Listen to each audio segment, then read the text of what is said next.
Atos 4, do verso 23 até o final do capítulo, verso 37. Vou ler o texto, os irmãos acompanham com atenção. Assim diz a palavra do Senhor nosso Deus. Uma vez soltos, procuraram os irmãos e lhes contaram quantas coisas lhes haviam dito os principais sacerdotes e os anciãos. Ouvindo isto, unânimes, levantaram a voz a Deus e disseram: Tu, soberano Senhor, que fizeste o céu, a terra, o mar e tudo o que neles há, que disseste por intermédio do Espírito Santo, por boca de Davi, nosso pai, teu servo, porque se enfureceram os gentios e os povos imaginaram coisas vãs. Levantaram-se os reis da terra e as autoridades ajuntaram-se a uma contra o Senhor e contra o seu ungido, porque verdadeiramente se ajuntaram nesta cidade contra o teu santo servo Jesus, ao qual ungiste, Herodes e Pôncio Pilatos, com gentios e gente de Israel, para fazerem tudo o que a tua mão e o teu propósito predeterminaram. Agora, Senhor, olha para as suas ameaças e concede aos teus servos que anunciem com toda a intrepidez a tua palavra, enquanto estendes a mão para fazer curas, sinais e prodígios, por intermédio do nome do teu santo servo Jesus. Tendo eles orado, tremeu o lugar onde estavam reunidos. Todos ficaram cheios do Espírito Santo e com intrepidez anunciavam a palavra de Deus. Da multidão dos que creram era um o coração e a alma. Ninguém considerava exclusivamente sua nenhuma das coisas que possuía. Tudo, porém, lhes era comum. Com grande poder os apóstolos davam testemunho da ressurreição do Senhor Jesus. E em todos eles havia abundante graça, pois nenhum necessitado havia entre eles. Porquanto os que possuíam terras ou casas, vendendo-as, traziam os valores correspondentes e depositavam aos pés dos apóstolos. Então se distribuía a qualquer um à medida que alguém tinha necessidade. José, a quem os apóstolos deram o sobrenome de Barnabé, que quer dizer filho de exortação, levita, natural de Chipre, como tivesse um campo vendendo, trouxe o preço e o depositou aos pés dos apóstolos. Vamos orar, irmãos. Senhor nosso Deus, Deus santo e bendito, a quem adoramos nesse momento, pedimos a tua graça, pedimos a bênção do Senhor sobre a tua palavra que será exposta. Ó Deus, que o Senhor envie o teu Espírito, que o Senhor nos faça olhar para o teu Filho, o Senhor Jesus, que governa a história, que governa a igreja. Abençoa-nos, ó Deus, fortalece a fé, nos edifica nesta tarde, seja o teu nome glorificado e que sejam cumpridos todos os teus propósitos na tua igreja. E nos dá também contemplar como a tua igreja, de fato, foi ali no período da igreja primitiva, e também nos dá a graça de sermos hoje, pela tua bondade, uma igreja fiel, bíblica, e que serve ao Senhor de todo o coração, de toda a alma, de todas as forças. Assim nos abençoa, no nome de Jesus que oramos. Amém. Amém. Meus irmãos, nós temos observado nas Escrituras que desde a queda, há uma oposição entre o descendente da mulher e a descendência da serpente. O homem caído, ele é inimigo de Deus. O homem caído, ele é indiferente para com Deus. Ele não entende as coisas do Espírito de Deus. Ele é um rebelde. E ele tem se levantado contra o Senhor e contra o seu ungido. Assim vemos em todo o relato bíblico.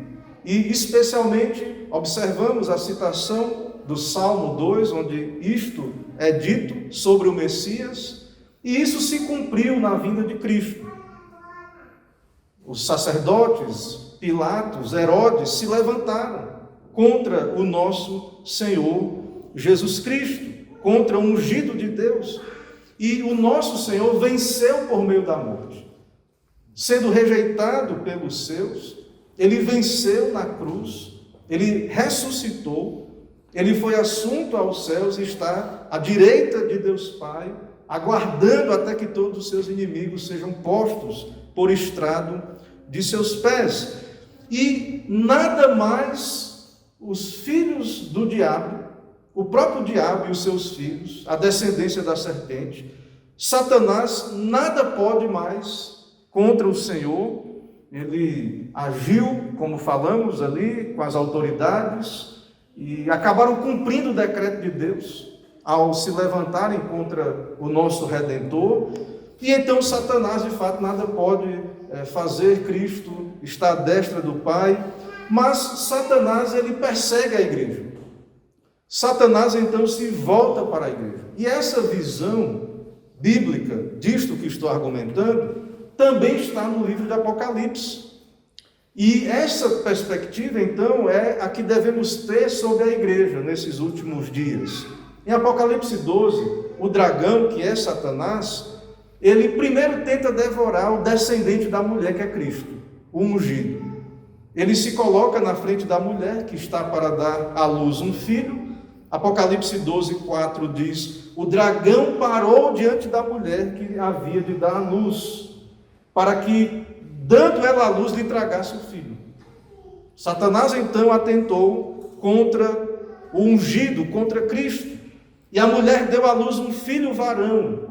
E Apocalipse diz que há de reger todas as nações, com vara de ferro. E o filho foi arrebatado.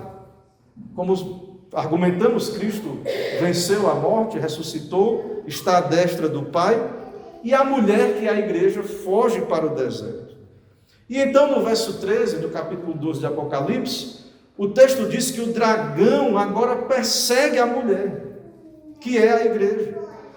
Então, essa ação de Satanás, ela tem se dado em toda a história da igreja. E, como observamos no começo do capítulo, no sermão anterior, os apóstolos foram presos por pregar, por serem instrumentos de Deus para a cura de um coxo, mas muito mais porque estavam pregando que esse Jesus a quem vocês, autoridades, rejeitaram, o Senhor constituiu Senhor e Cristo, e não há nenhum outro nome dado aos homens, pelo qual importa que sejamos salvos, esse Jesus a quem vós matastes. Essa é a pregação que observamos no sermão anterior, a pregação apostólica. E então vimos que os apóstolos foram presos e também foi dito aos apóstolos que não mais pregassem em nome do Senhor Jesus Cristo, ou seja, eles não queriam ouvir a mensagem do Evangelho, queriam impedir a mensagem do Evangelho, não fizeram nada mais com os apóstolos por medo do povo, porque foi um sinal notório a cura do coxo e eles não tinham mais nada o que fazer, senão tentar impedir a pregação. E isso, irmãos, é perseguição que está acontecendo. Os apóstolos, então, são ordenados a parar de pregar o Evangelho, ou perseguidos, não é por conta dos seus defeitos, embora são pecadores. Pedro é pecador, João, sabemos também, e todos os santos são pecadores, têm seus defeitos. Mas é interessante notar que o motivo pelo qual eles estão sendo ordenados a parar de pregar, ou seja, estão sendo perseguidos, é a mensagem. É por causa do Evangelho. E por trás dessa perseguição está uma oposição a Cristo, o Senhor. E no nosso texto, agora, nessa parte final do capítulo 4, nós temos a resposta da igreja, do período apostólico, diante da perseguição. A resposta da igreja é confiar no seu Redentor e se refugiar nele. Ou seja, diante da perseguição, a igreja, ela ora, ela busca a Deus. Então, é isso que vemos no relato do livro de Atos. A igreja, ela está unida em oração. Ela se esconde em Cristo, ela busca a Cristo. ela ora a Deus de acordo com a palavra de Deus. Então nós vemos aqui uma igreja unida em oração, nós vemos aqui também coragem, ousadia da igreja, e perceba tanto a unidade quanto a coragem, porque de fato é um grave perigo que a igreja corre. Esses que estão mandando os apóstolos não pregar são autoridades, e autoridades que mataram a Cristo. Então percebam que eles não fizeram nada, porque o povo de fato tinha simpatia e um sinal notório foi efetuado pelos apóstolos, mas de fato há um perigo, um risco de vida envolvido nessa ordem. Não preguem o Evangelho. Então esses que mataram o Senhor ameaçam os apóstolos. E a resposta da igreja qual é? Coragem. A igreja ela está unida, ela tem ousadia e eles continuam, eles oram e a pregação haverá de continuar, eles pedem graça a Deus e na verdade o que eles pedem a Deus é coragem, mais coragem ainda, ou mais ousadia, ou mais intrepidez. E eles dizem ali no final da sessão anterior, que observamos, não é justo que ouçamos antes os homens do que a Deus. Então são colocados numa situação em que vamos obedecer a Deus ou aos homens. Então, irmãos, não importa quão grande poder os homens tenham e consigam reunir, Cristo é Senhor do universo, da igreja, das nações, e de fato nós servimos um Senhor a qual não precisamos temer a oposição, seus propósitos irão se cumprir, e nós devemos então como igreja buscá-lo e orar ao Senhor em meio às perseguições e dificuldades. Então nós vamos tratar, a partir dessa sessão das Escrituras, desse texto, vamos tratar da unidade e a coragem da igreja. Nós vamos tratar da unidade e também a coragem da igreja. Então, como afirmamos, a perseguição aqui não é por defeito dos apóstolos, por alguma característica ou algum pecado, digamos assim. Esse tipo de perseguição que está no nosso texto é uma oposição muito específica, é por causa do Evangelho. Então, por causa da pregação. E a palavra de Deus nos diz que todos os que querem viver piedosamente em Cristo serão perseguidos. E os apóstolos estão sendo perseguidos pela pregação e porque curaram um homem. Foram levados a um tribunal e julgados e ordenados a não pregar a mensagem. A mensagem, como afirmamos que Jesus foi morto e ressuscitou, o Jesus a quem eles mataram, curou aquele coxo. Ele venceu. Ou seja, não foi das autoridades a palavra final. Cristo vive e reina, Ele é Senhor. E Ele ouve as orações dos apóstolos e do seu povo. Então, é isso que precisamos observar. Mas vamos considerar então a resposta da igreja, né? Vamos observar a resposta da igreja. Em primeiro lugar, eu quero notar com os irmãos que o recurso da igreja é a oração e a palavra. Então, diante da perseguição, né, o tema geral é a unidade, a coragem da igreja, e em primeiro lugar, o recurso é a oração e a palavra.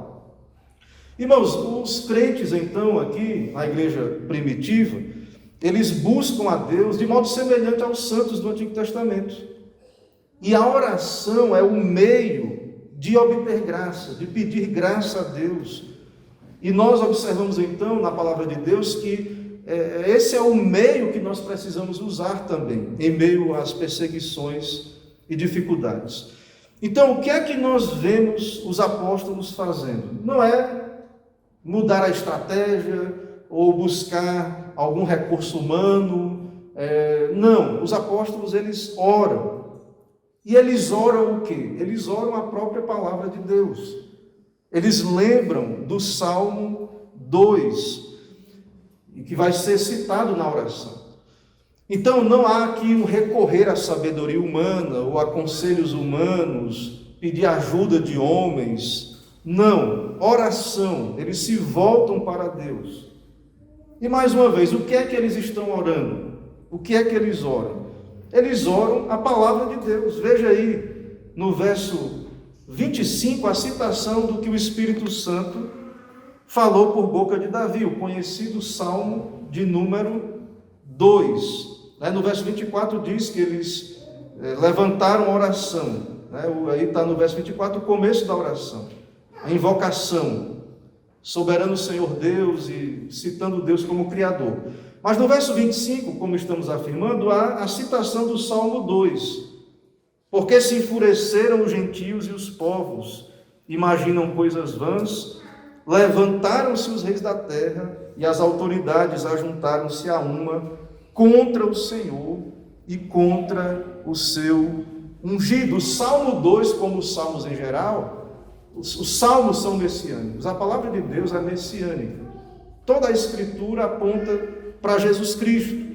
E é muito claro, ao ler o Salmo 2, é muito evidente que está falando do rei ungido, do Messias, que segundo a pregação apostólica é o judeu, Jesus Cristo. Aquele que foi nascido de mulher, nascido sob a lei, o filho de José e Maria, este é o ungido, é o rei, que foi anunciado no Antigo Testamento, no Salmo 2 e em outras passagens. E o que os apóstolos estão fazendo aqui é as conexões pela ação do Espírito, estão dizendo, esse Salmo 2 se cumpriu em Cristo e se cumpriu na crucificação de Cristo Jesus. Então, na rejeição de Cristo, isso se cumpriu. Vejam, verso 27 do nosso texto. Porque verdadeiramente se ajuntaram nesta cidade contra o teu santo servo Jesus, ao qual ungiste, Herodes, Pôncio Pilatos, com os gentios e gente de Israel. Então, perceba que os apóstolos aí, no caso, Pedro está dizendo que esses acontecimentos na vida de Cristo, a sua rejeição, morte, é o cumprimento do Salmo 2. Os gentios se uniram contra o Senhor. Dessa maneira, irmãos, então, nós temos observado que no decorrer de toda a humanidade, os homens têm se unido contra Cristo. Claro que o Salmo especificamente fala da crucificação, mas desde o princípio da história, após a morte e ressurreição do Senhor, isso continua. Por trás dessa perseguição religiosa, o que há, na verdade, é uma oposição a Jesus Cristo, ao reinado de Jesus Cristo. Então, na igreja primitiva, nos nossos dias, nós sabemos que a oposição ao Evangelho, à igreja de Cristo, de fato, se somos perseguidos por causa do Evangelho, sabemos de fato que é contra Cristo que eles estão se levantando e formando unidade. E o que é que nós podemos fazer? O que é que os apóstolos fizeram? Se somos perseguidos, se tentam impedir o avanço da igreja, a igreja primitiva orou. E nós, irmãos, também devemos orar. E claro, nessa oração, tranquila oração, porque os apóstolos e os crentes sabiam a quem estavam orando, como eles dizem no começo da oração, a um Deus soberano, Senhor, Criador de todas as coisas. Então nós devemos orar, porque justamente o salmo que é citado aí, o Salmo 2, diz o quê? Que o Senhor zomba dos ímpios, que se reúnem contra Cristo. Lembram lá do que está no Salmo 2? O Senhor ri, o Senhor está no controle. Eles não podem impedir o avanço do reino de Deus, não podem. O salmista diz, porque se amotinam as gentes, os povos imaginam coisas vãs, os reis da terra, os príncipes juntos, se mancomunam contra o Senhor e contra o seu ungido. E aí ele diz, aquele que habita no céu se rirá, o Senhor zombará deles. O Senhor está no total controle de todas as coisas. O Senhor lhes falará na sua ira e os confundirá, e já estabeleceu o seu rei no seu santo monte, o nosso Senhor Jesus, o Filho amado de Deus. Então a oração bíblica, lembrando das promessas, lembrando daquilo que Deus já fez no passado. e que continuará fazendo pela graça, porque é Deus e Senhor. Então, nada nem ninguém pode se opor aos decretos de Deus. O Senhor zomba dos ímpios. Eles não podem impedir o avanço da pregação do Evangelho. Então, os crentes oram porque eles sabem que o seu Mestre vive, ele continua a operar o seu reino na terra, e eles oram pelo quê? Qual é o pedido? Qual é o ponto da oração? Eles pedem intrepidez e graça. A pregação tem que continuar, ela não pode acabar, parar. Satanás não pode vencer. A igreja, as portas do inferno não podem prevalecer contra a igreja do Senhor. Então eles oram para que o Senhor intervenha na história, e eles pedem, no caso, nos dá coragem, nos dá pregar, nos dá ser cheios do teu Espírito, de santa ousadia, para fazer o que o Senhor nos mandou. O Senhor deu uma ordem à igreja: ide por todo o mundo e pregar o Evangelho a toda criatura. Quem crê e for batizado será salvo, ensinando-os a fazer todas as coisas que vos tenho ordenado. Mas há barreiras, há impedimentos, há perseguições ao cumprimento dessa tarefa, dessa missão. E a igreja pede, nos dá o teu Espírito, nos dá ousadia, nos dá intrepidez. Então, de fato, esse é o nosso primeiro ponto aí, que argumentamos que o recurso da igreja é a oração e a palavra, a oração baseada na palavra de Deus. Em segundo lugar, irmãos, também nós vamos ver no nosso texto que o Senhor responde à oração. Nós vamos ver a intervenção do Senhor em resposta à oração. O Senhor sempre age, Ele é soberano, não há nada que esteja fora do seu governo, do seu controle. Ele agiu no passado e agiu na vida de Cristo, na sua morte e ressurreição, e continuará a agir. E nós sabemos disso, e o texto fala disso, porque nós vemos aí no verso 27, novamente citando esse verso, que quando os gentios se uniram, na verdade, quando eles se uniram, por trás desta ação humana, estava o decreto de Deus. O texto diz: porque verdadeiramente se ajuntaram nessa cidade contra o teu santo servo Jesus, ao qual ungiste Herodes, Pôncio Pilatos, com os gentios e gente de Israel. Agora veja o 28.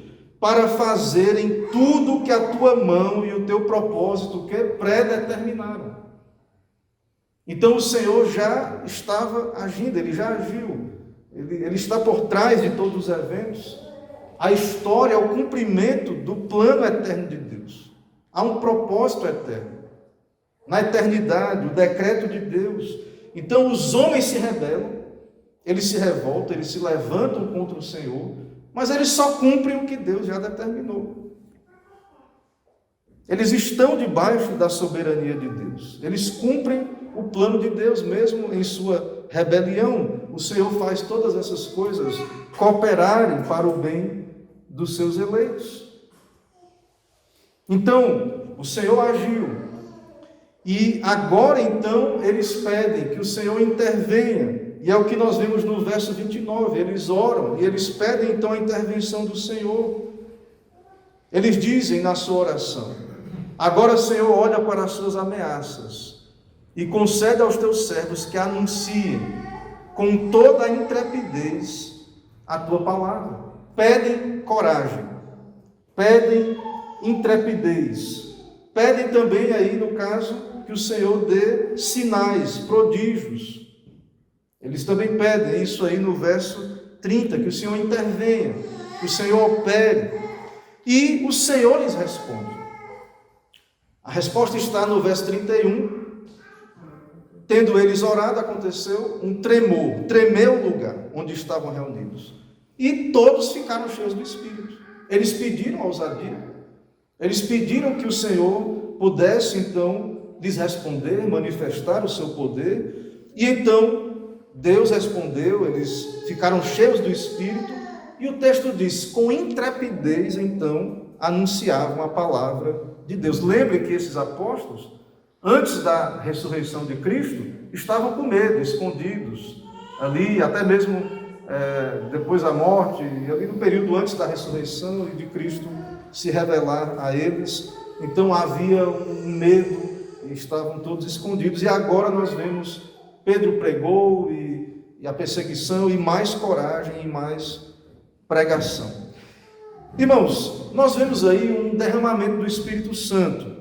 O Senhor, Ele já enviou o seu Espírito para a igreja, observamos no dia de Pentecostes. Aquele derramamento, línguas divididas como que de fogo, e houve línguas inspiradas, idiomas inspirados, e Deus deu aquele sinal do cumprimento da promessa da parte do Pai, do envio do Espírito Santo para a igreja.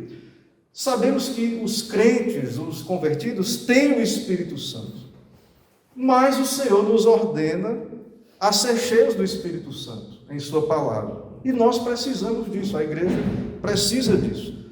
O apóstolo Paulo diz em Efésios 5,18: e não vos embriagueis com vinho em que há contenda, mas enchei-vos do Espírito Santo. Isso é uma ordem que está ali na carta de Paulo aos Efésios.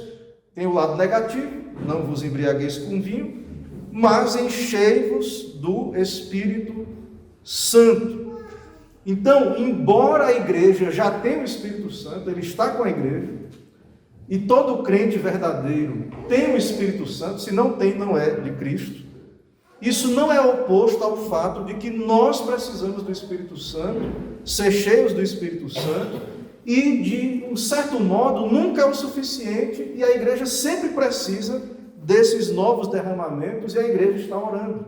Ela pede para que o Senhor os capacite, os dê do seu Espírito Santo.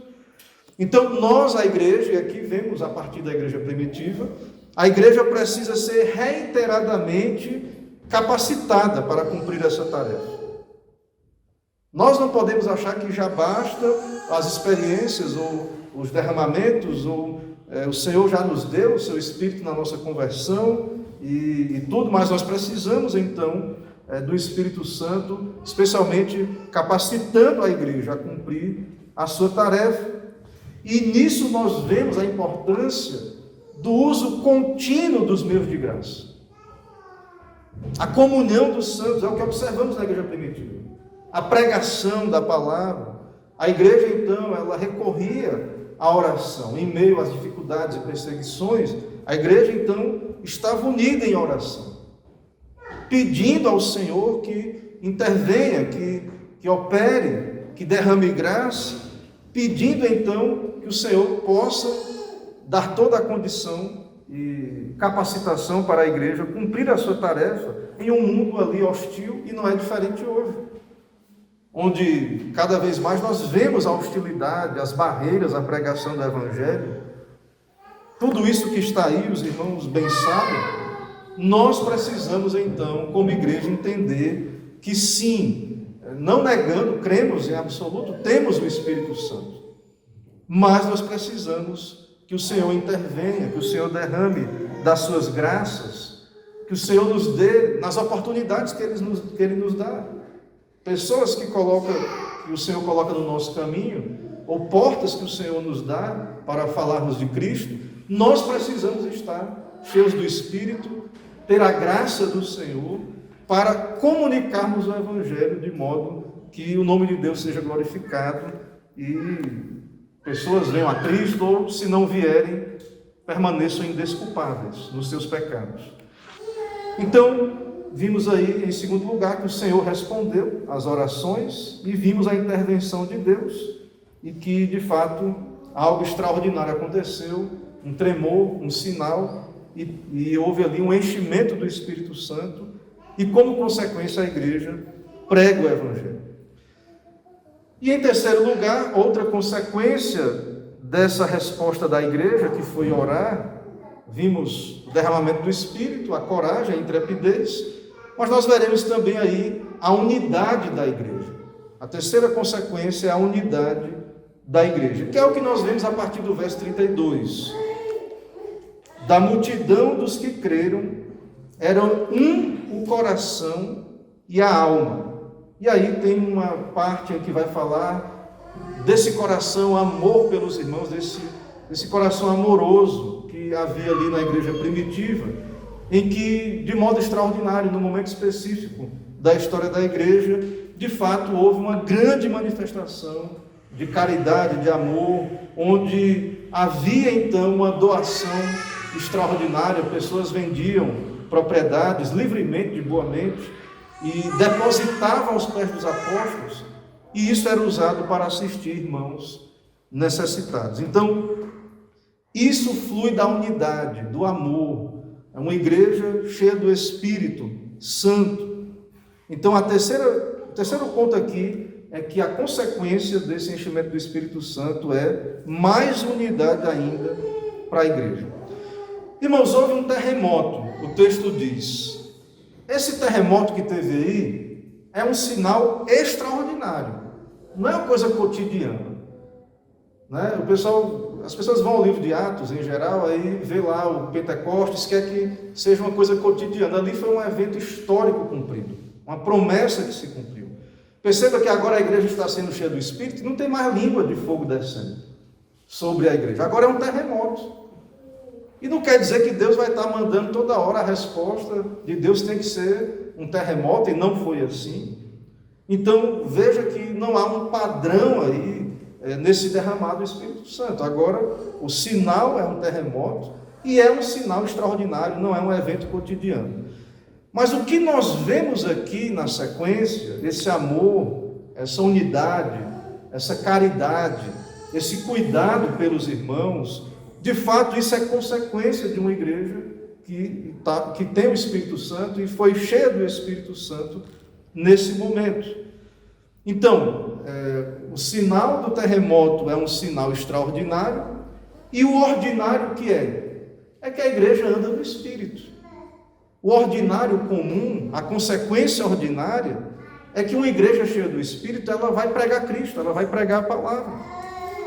Uma igreja cheia do Espírito, ela não vai ficar em sua autocomiseração, preocupada apenas consigo mesmo, mas ela vai cumprir a sua tarefa, que é anunciar Cristo, pregar a palavra. A igreja, então, irá ser uma igreja que é cristocêntrica, a pregação ousada é uma ênfase. Então, uma grande marca de uma igreja abençoada pelo Espírito é a unidade de coração e de alma, que é o que o irmão pode observar aí no verso 32. Da multidão, era muita gente, já que a igreja tinha muitos reunidos, mas havia uma unidade do Espírito, uma mordomia. Ninguém considerava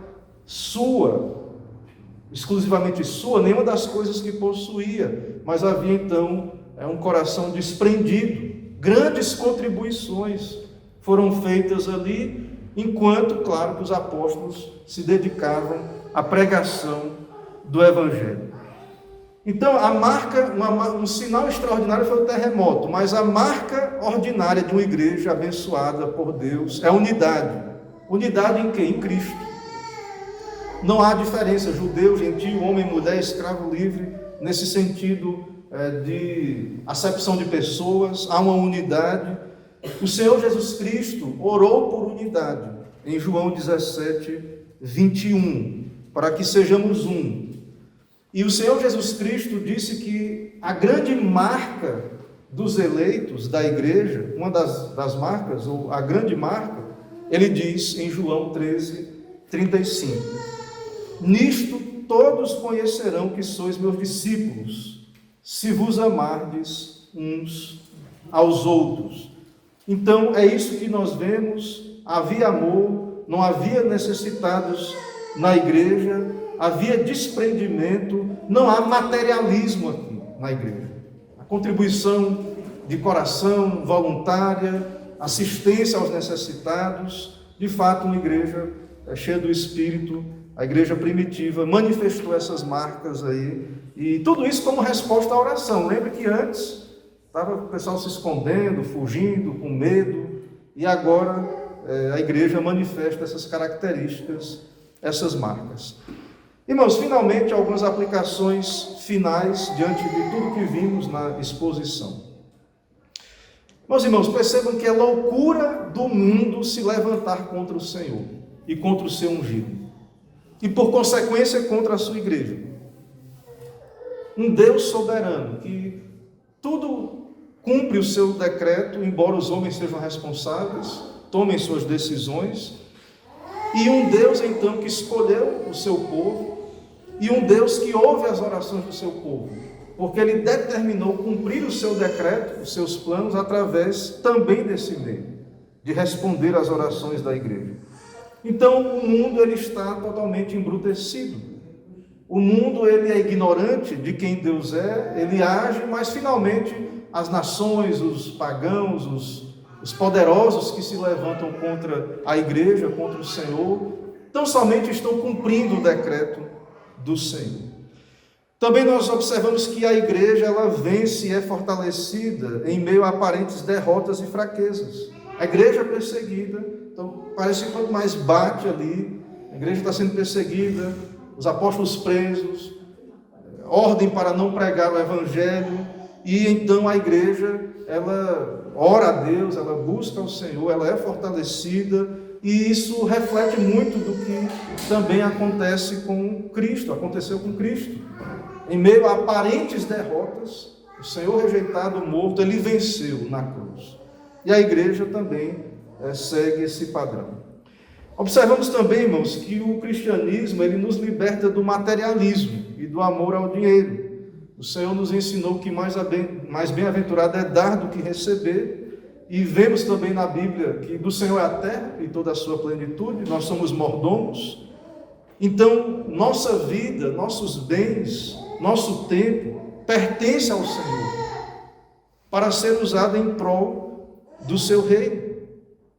E no nosso texto, na igreja primitiva, claro que há um contexto específico da igreja primitiva, mas há princípios aqui também de amor e de caridade cristã que podemos trazer para nós hoje.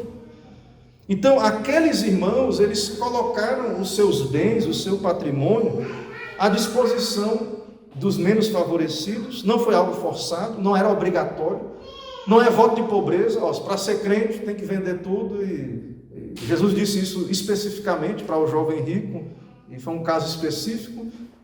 Alguns tiraram essa conclusão na história, que tinha que vender tudo. Não é isso que está aqui no nosso texto. Eu creio que, pelo que eu percebi, os reformistas radicais, muitos criam nesse tipo de coisa, que para ser crente tem que ser pobre, não pode ter nada. Não é essa a interpretação adequada do texto, mas ao mesmo tempo nós vemos, não há esse materialismo, há um desprendimento, é algo que precisamos, ao olhar para o texto do Novo Testamento, para o livro de Atos, perceber isso. Eu creio, já caminhando para concluir, que o que Lutero fala sobre esse texto é muito esclarecedor e importante para nós hoje, e fala diretamente para nós hoje. Ele explica muito bem, para a glória de Deus, o significado desse princípio de amor e de desprendimento da igreja primitiva, e que também deve ser um princípio da igreja do Senhor. Lutero ele fala o seguinte: um cristão precisa ajudar sempre que estiver ao seu alcance, mantendo a regra de Paulo. Não é que os outros tenham alívio e nós sejamos oprimidos, e sim que a nossa abundância sirva às necessidades alheias. Então, se todo mundo vendesse tudo, e se, como os radicais diziam, para ser crente tem que ser pobre, então uma hora todo mundo seria necessitado. Então, a ideia do amor, da assistência, não é que você ajuda alguém e agora você se torna um necessitado. Não é isso. Também não é a ideia de que devemos ajudar aqueles que estão em dificuldade porque não administram bem os seus recursos ou são preguiçosos. Não é essa a ideia. Então, Lutero ele explica muito bem isso. E ele diz que esse texto que estamos diante de nós, esse texto indica que devemos tomar a igreja primitiva, que não devemos tomar a igreja primitiva como um exemplo e obrigar os cristãos a viverem no modelo de uma comunidade em que, talvez assim, alguém pode interpretar uma espécie de socialismo, ou comunismo, alguma coisa assim. A essência do que está aqui é que um cristão precisa ajudar o outro sempre que puder, se isso não o prejudicar. Pois nosso Senhor Deus não deseja que vocês ajudem um pedinte, para isso transformem-se também em pedintes, junto com seus filhos. Então a igreja tem uma responsabilidade de amor para com os necessitados, principalmente os da fé, os da família da fé. Isso cumpre uma norma, uma regra de Cristo, de amarmos o nosso próximo, mas de fato, se as pessoas entendem que para que nós soframos apertos, não, isso tem que ser analisado e feito para a glória de Deus e de modo que possamos viver de modo digno do seu evangelho, do seu reino, servindo ao Senhor Jesus. Para isso, irmãos, precisamos orar, pedir sabedoria, graça, orar pela igreja, como vimos. As oposições são muitas, elas estão aí, oposições diretas ou veladas, independente. Quem quiser viver piedosamente será perseguido, e cremos que isso está acontecendo e que o Senhor nos incentive a oração por meio desse texto, que o Senhor nos abençoe. Assim que lembremos sempre da unidade e da coragem da igreja diante da perseguição. Amém.